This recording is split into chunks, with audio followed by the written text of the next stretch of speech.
So in today's video, I'm going to discuss some of the skills which you must have as a PhD.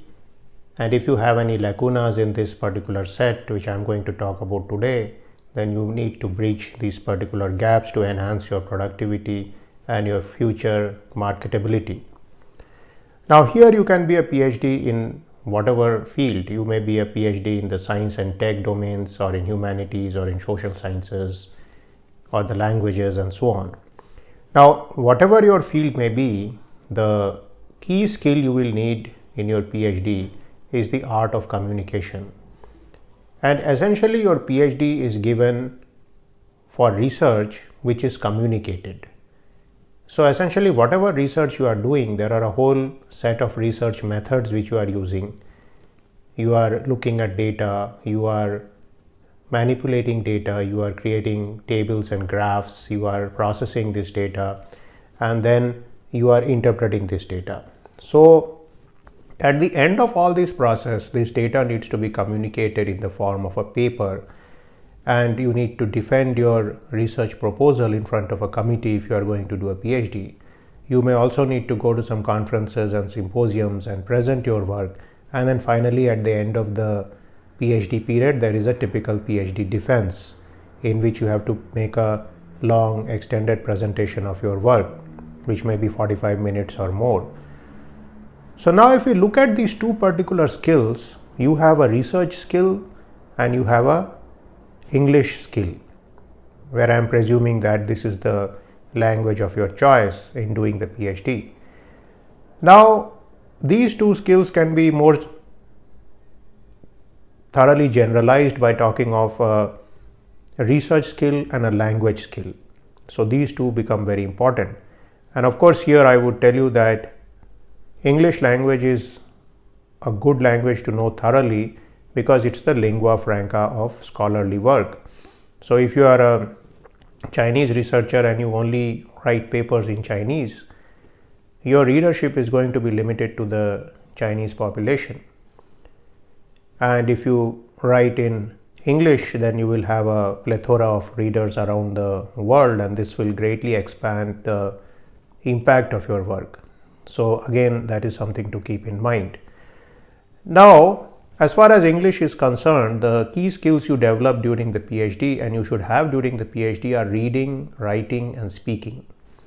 So reading skills are required to do literature surveys, to read papers, and to essentially come up with your research proposal. So how do you develop reading skills? In general, you should develop reading skills through a long period of time. So when you are in your school, you should have been reading the different newspapers, different fiction and non-fiction books, and so on. You should also improve your speaking skills by listening to various television and YouTube personalities who are talking in the English language.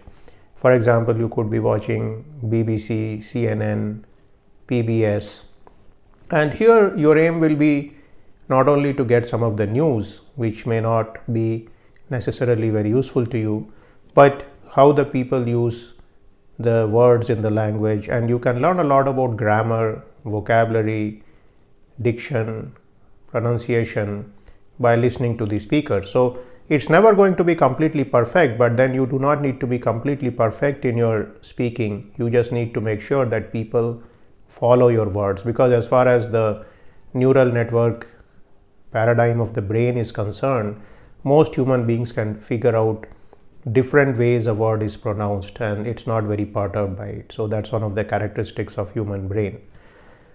Now when we come to the next aspect, which is looking at data, perusing data, and drawing on data to do research. Now here many people rely on simple tools such as Excel to do a lot of this analysis, and essentially they may use MATLAB in some cases, but in most cases I have seen people using Microsoft Excel.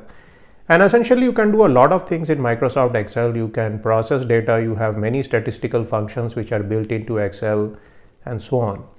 You can then use this data to develop tables, you can make graphs, and then you can import these graphs and tables to your Word document, and you can even write a paper by using only Excel and Word. And even I have done this in many cases. In some papers on median filtering, and so on. Now, if you are using MATLAB, again, all these things are there for you. You can use tables, you can use graphs, and all these can go into your LaTeX files and you can write papers with that. Now, a mistake which many people do when they are in their PhD program is they do not go into programming.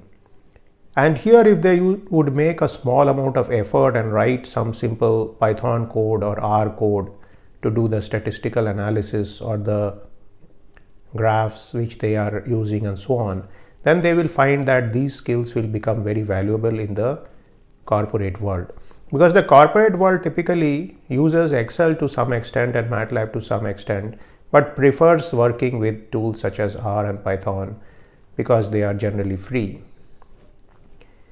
So that is something to keep in mind, and these programs, if you were to write them, would also become simple projects for you which would enhance your marketability. Now, your supervisor is not really going to care if you do the data synthesis in Microsoft Excel or MATLAB or R or Python. It's up to you. They only care about the results. So you need to be sure that you make it a point to learn some of these languages, that it will greatly enhance your marketability. Now, in many cases, I find that people are coming for PhD program and their English skills are quite weak. And this has happened because of the aspects about teaching the English language, especially to non-native speakers of the English language. And this is something to remember at a pretty young stage when you are in college, that the domain knowledge is insufficient for a PhD person. So if you are aspiring to do a PhD, you must ensure that your knowledge of the English language is quite high. Now, in the case of the United States, they make certain of this by having a requirement of exams such as GRE and GMAT. So if you have perused the content of these examinations, it's got two primary sections, that is a mathematical section and a verbal section. And essentially, these are the basic concepts which you need to do a PhD in all disciplines. So if you are not in this particular system, I would still suggest that you look at any of the books out there on GRE and GMAT and you try to give a sample test and see where you stand. And it will help you enormously if you spend some time in improving the different skills which are needed for GRE and GMAT. Now, you may not actually need GRE and GMAT for your particular PhD program, but spending a summer vacation on this particular guide, for example, the Barron's GRE guide or the GMAT guides and so on, is going to pay huge dividends in terms of your mastery of the basic verbal and quantitative skills as far as PhD is concerned. So these were some of the concepts I had for you today. Again, just to summarize, the English language is very important for you if you are a person with a PhD and trying to do a PhD. The next thing is how to work with data, so statistical aspects of data and so on. And again, here, instead of just focusing on Microsoft Excel, Word and PowerPoint, which you will naturally master through the course of your PhD, and also MATLAB in the case of scientific students, I would also suggest that you try to write out your codes in Python or R, and these will tremendously increase your marketability.